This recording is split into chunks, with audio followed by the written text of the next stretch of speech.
Working in Iceland it's quite different.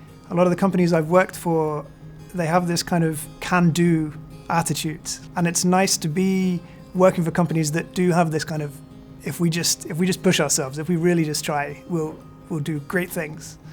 So the work-life balance is pretty good, and there's a lot of accommodation given to need to pick your kids up at 3 o'clock and take them to an after-school activity. It's also, a lot of people have extra activities outside of work. They're members of clubs or groups or associations that do something, particularly the search and rescue teams, for example, and no one worries that you're not making up your hours or something. It's always you've got somewhere you need to go to, that's fine. One of the things I really enjoy about being here in Reykjavik is kind of how close we are to everything that isn't the city. It's really easy to get out. And the one thing I noticed, I think it was my first winter here, was just how real weather is, how different it can be as soon as it's 45-degree rain coming at you from all directions. It sounds funny to say that this is a positive, but I really found it kind of refreshing. Everything's just a little bit more raw, a little more natural. There's no worry about air pollution or anything like that.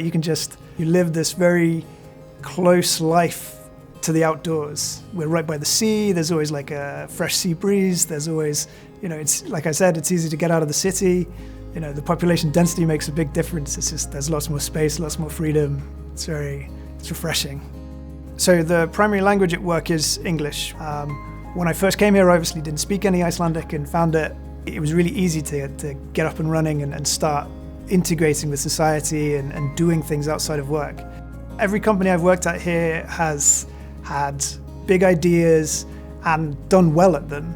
Everybody thinks that no matter what the concept, what the idea for the company they're running, everything's possible. But we also have kind of offices in, I want to say, London, New York, as well as here in Iceland. With the rise in remote working, there's been no problem with people who want to work anywhere else.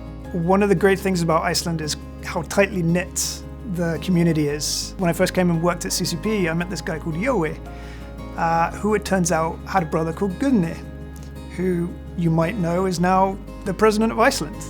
I met Gunni when he was just a professor at the university and when we needed an extra guy to play Friday football with us. And that was kind of how I met the president of Iceland at Friday football. It boggles my mind how small, and interconnected everything is. He's a plus one for football. He's also the president.